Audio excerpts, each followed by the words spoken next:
সেদিন ক্যালেন্ডারের পাতায় দিনটি ছিল ৪ আগস্ট ২০২৪, কিন্তু আন্দোলনের ভাষায় সেই দিনটি হয়ে যায় ৩৫ জুলাই ২০২৪, যা বাংলাদেশের ইতিহাসের অন্যতম রক্তাক্ত, উত্তাল ও নির্ণায়ক একটি দিন।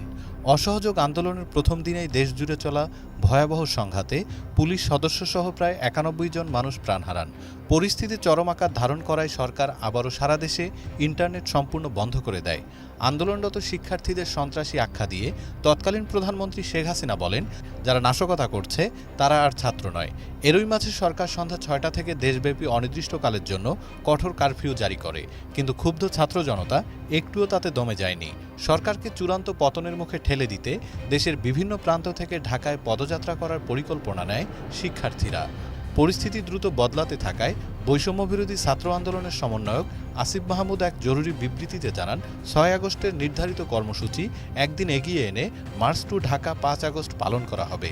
সারা দেশে ছাত্র জনতাকে অবিলম্বে ঢাকার উদ্দেশ্যে যাত্রা শুরু করার এই ঐতিহাসিক ডাক পুরো দেশকে এক অজানা, রোমহর্ষক ও চূড়ান্ত বিপ্লবের মুখোমুখি দাঁড় করিয়ে দেয়।